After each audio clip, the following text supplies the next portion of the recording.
Hi everyone, I'm back and welcome as always to our newest members.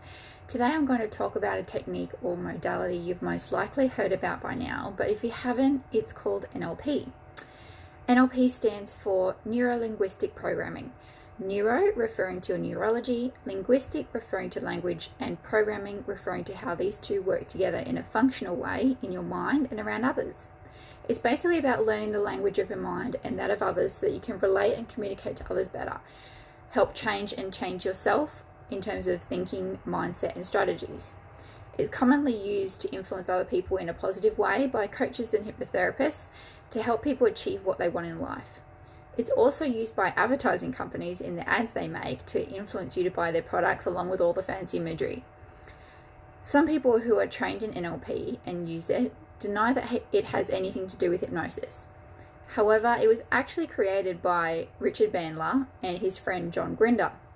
They were both mental health practitioners in their early years, and they based it on the work of the grandfather of hypnosis, Milton Erickson. Bandler has recently created a new version called Neurohypnotic Repatterning, or NHR.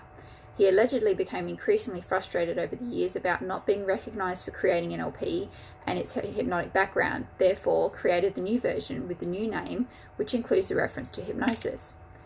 Influencing people's behaviours and thought processes through language is one of the many techniques Matt uses in his hypnotherapy with clients, in his daily life and with our children especially, and he's taught me how to do this too. The goal is to make what you say to them constructive and positive, instead of just repeating phrases and words we've picked up from our own childhood from our parents or carers.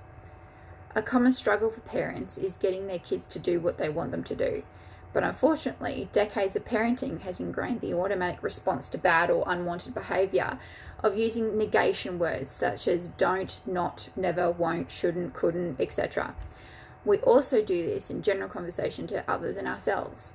These are actually processed by your mind in the opposite way.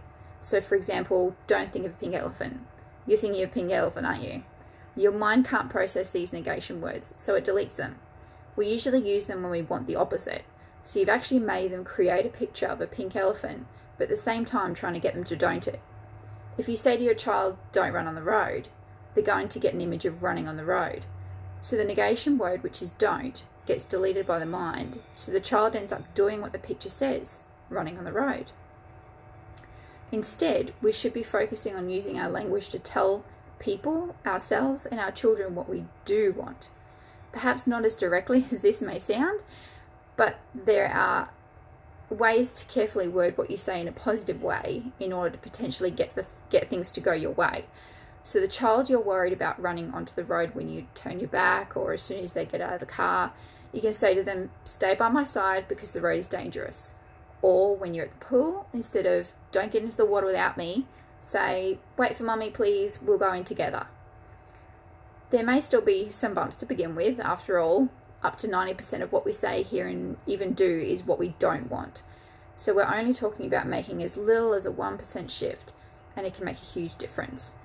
It may take your child a little while to get used to listening to you speak to them in a different way, and it will take persistence and practice on your behalf in general, as we're so used to speaking in a certain way, and we may slip back now and then, particularly when we get emotional, into our old habits. But as long as we're aware of it and change or reword what we've said, then soon it will become natural and effortless.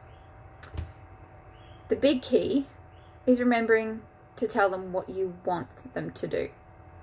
So what you want them to do, not what you don't want them to do, as I've said.